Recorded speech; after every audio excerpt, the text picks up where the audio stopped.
नमस्कार, मैं अरुण कुमार पांडे। आप द न्यूज़ वर्ड्स देख रहे हैं। रोज़ की तरह आज भी चाय के साथ अखबार की सुर्खियों पर अ- और कुछ अपनी बात को लेकर चर्चा के लिए आपके सामने बैठा हूँ। आज 15 दिसंबर है, रविवार। अब जानते हैं कि संसद का शरतकालीन सत्र चल रहा है। संविधान की 75वीं वर्षगांठ पर संविधान के 75 वर्ष के की गौरवशाली यात्रा पर संसद में 4 दिन की चर्चा होनी है। 2 दिन लोकसभा में और 2 दिन राज्यसभा में। कल लोकसभा में चर्चा पूरी हो गई, प्रधानमंत्री ने जवाब दिया और विपक्ष के नेता राहुल गांधी भी बोले। अब सोमवार को राज्यसभा में चर्चा होगी। अभी संविधान की गौरवशाली यात्रा पर चर्चा के दौरान जो कुछ देखने सुनने को मिला वो स्पष्ट था कि पक्ष विपक्ष की राजनीति और सियासत चमकी। विपक्ष ने जहां संविधान की गौरवशाली यात्रा के सिलसिले में प्रधानमंत्री नरेंद्र मोदी के कार्यकाल में जो कुछ हुआ है उस पर निशाना साधा, और विपक्ष के नेता राहुल गांधी ने तो साफ तौर पर कहा कि और जो कुछ हो, लेकिन वो सत्ता में आएंगे तो आरक्षण की सीमा जो 50% है उसको समाप्त करेंगे, उसको सीमा को बढ़ाएंगे मतलब। और दूसरी बात कहा कि जातीय जनगणना कराएंगे। ये दो प्रमुख उनकी बातें थी। और इसके बाद नरेंद्र मोदी के कामकाज की सरकार पर जमकर निशाना साधा। वहीं कल अंतिम भाषण था प्रधानमंत्री का ही। प्रधानमंत्री को 120 मिनट भाषण दिए और कांग्रेस की जमकर बखिया बधेरी। कहा कि कांग्रेस ने 60 साल में 75 तो संविधान में संशोधन किए, बदलाव किए, और उसमें वो सब महत्वपूर्ण बदलाव की चर्चा की। और खासकर इंदिरा गांधी के समय में जो इमरजेंसी लागू की गई थी, इलाहाबाद हाईकोर्ट के फैसला आने के बाद लोकसभा का कार्यकाल बढ़ा दिया गया था, इस सब का उल्लेख किया विस्तार से। शाहबानो केस का उल्लेख किया। कांग्रेस तो तुष्टीकरण की राजनीति करती है, इसको देश से मतलब नहीं है। वहीं प्रधानमंत्री ने अपने भाषण में दो प्रमुख बातें की। एक तो 11 संकल्प दोहराया कि भाई आज़ादी के 75 साल अब संविधान का जब हो गया है तो हम लोग 11 संकल्प पर चलें। और उसमें एक बात जो उन्होंने कही कि भाई करप्शन के प्रति जीरो टॉलरेंस होगा, राजनीति में परिवारवाद से हम तौबा करेंगे, और ऐसे लोगों को तरजीह दें जो कि जिनके परिवार में अब तक कोई राजनीति में नहीं आया। और उन्होंने कहा कि हमने तो 1 लाख ऐसे लोगों को राजनीति में जगह देने की ठानी है, लाने की ठानी है। तो कल प्रधानमंत्री के भाषण के बाद लोकसभा की कार्यवाही फिर सोमवार तक स्थगित हो गई। और सोमवार को वो सबसे चर्चित बिल आ रहा है, वन नेशन वन इलेक्शन। संविधान में 129वां संशोधन के तहत वो बिल आएगा।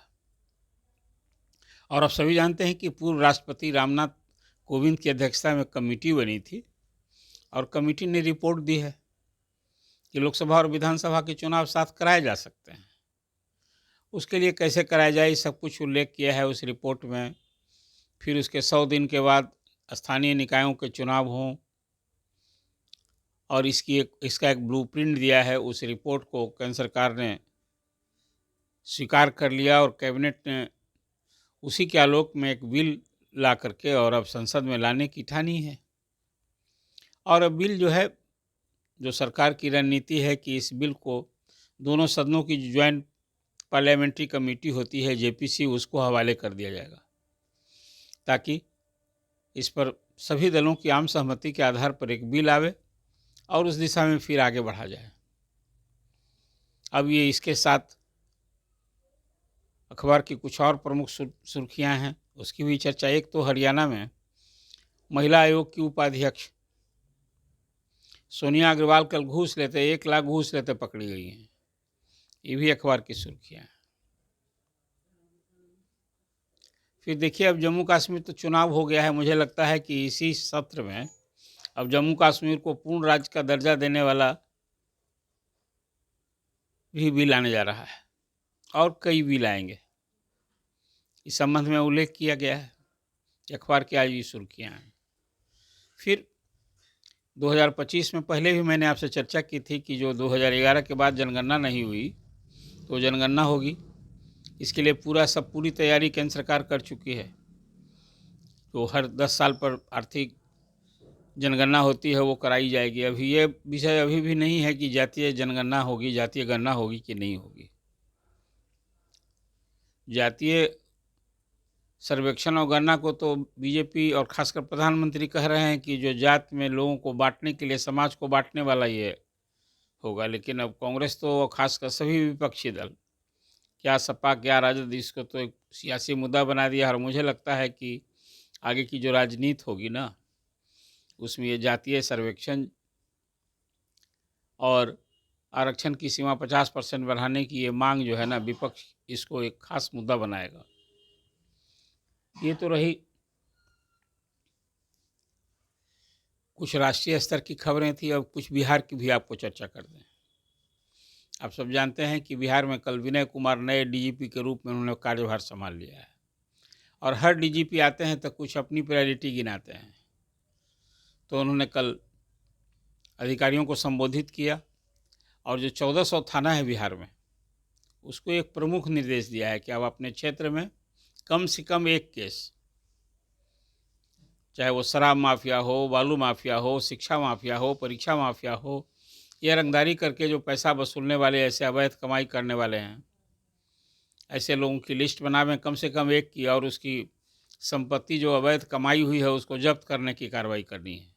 वो 10 दिन के अंदर करना है। पहले आप सूची बनाइए, अब फिर उस संबंध में लीगल जो एक्शन होता है, लीगल सब औपचारिकता पूरा करके, जो कानून में ये सब है कि अवैध तरीके से जो कोई संपत्ति अर्जित करे तो उसको सरकार जब्त करेगी। तो ये कार्रवाई करने का एक खास टास्क दिया है। और फिर कहा है कि अभी जो गिरफ्तारियों के, अपराधियों की गिरफ्तारी का एक विशेष अभियान चलना चाहिए, ताकि लोग एहसास करें कानून व्यवस्था में सुधार उनकी पहली प्राथमिकता होगी। तो कल विनय कुमार ने अपनी सर्वोच्च प्राथमिकता गिनाई है कि क्या होगा। और अब सभी जानते हैं कि अभी जो उनकी नियुक्ति है 2 साल के लिए हुई है। तो अब देखिए नए डीजीपी विनय कुमार के रेजिम में क्या बदलाव होता है। ऐसी बात तो आर एस भट्टी ने भी कही थी, लेकिन कुछ खास बदलाव नहीं देखने को मिलेगा। अब एक चुनौती है। तो ये अखबार की आज सुर्खियाँ हैं। फिर एक रिपोर्ट आई है, वही अखबार की सुर्खी में। आप सभी जानते हैं कि बिहार में लाखों की संख्या में छात्र पढ़ते हैं प्राइवेट स्कूल में, और उनका रजिस्ट्रेशन है सरकारी स्कूल में, और वो सरकारी सुविधा का भी लाभ लेते हैं। और वहाँ खास करके चाहे प्रभाव से कहिए या भय से, जो भी हो, स्कूल में उनके बच्चों का नामांकन होता है। सरकारी सुविधा भी, छात्रवृत्ति, पोशाक, साइकिल, वो जितनी सुविधा मिलती है उसका लाभ भी लेते हैं। एक सर्वे कराया गया है और उसमें ये बात आई कि इस तरह से कोई 3.5 लाख विद्यार्थी ऐसे हैं जो सरकारी स्कूल में नामांकन है, वो पढ़ते हैं प्राइवेट स्कूल में। और इससे सरकारी योजनाओं का कोई कम से कम 200 करोड़ रुपए का चूना लग रहा है। इसको तो रोकना है।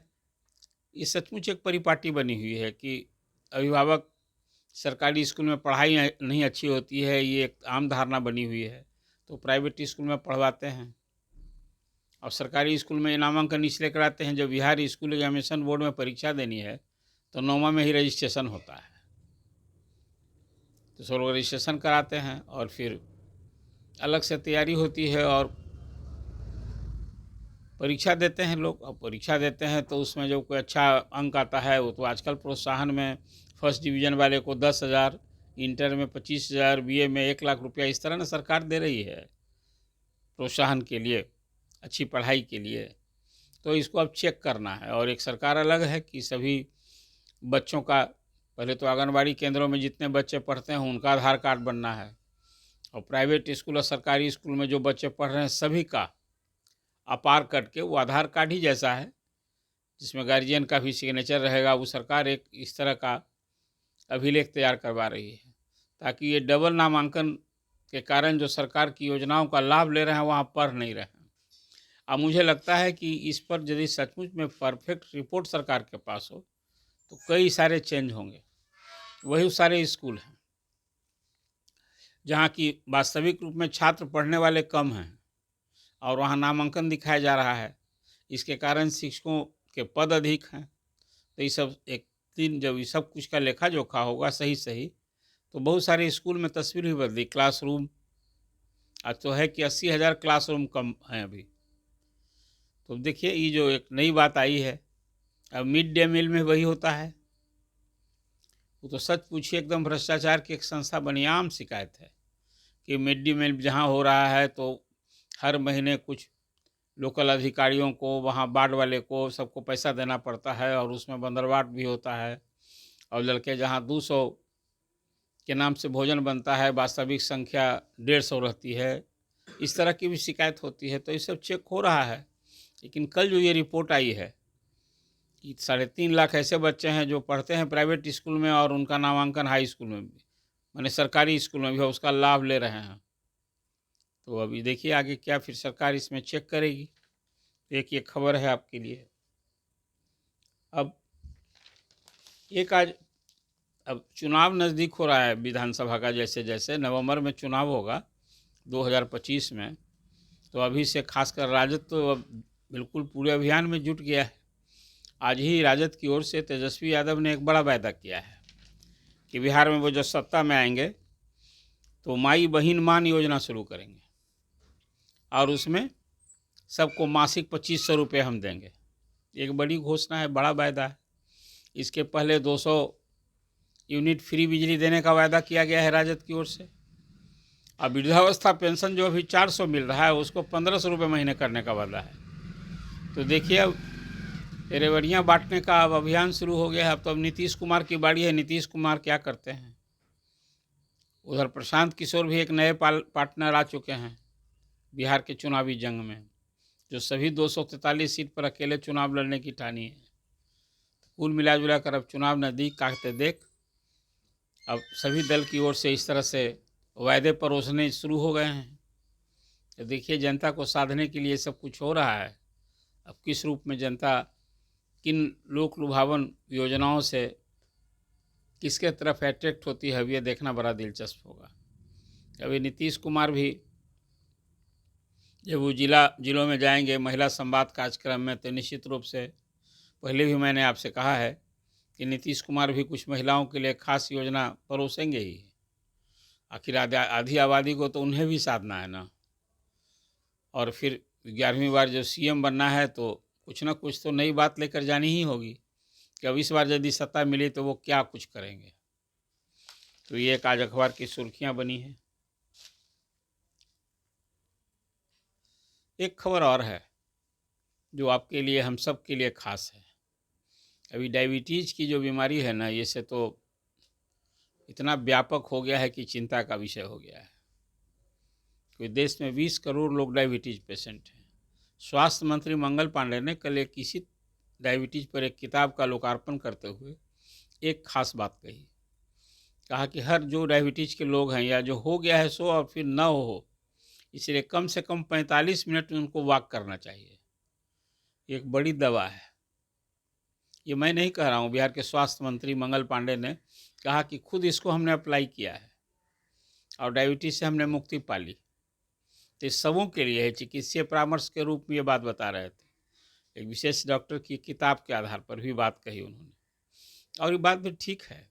ये डायबिटीज़ तो एक कहते हैं कि साइलेंट किलर ही रोग है।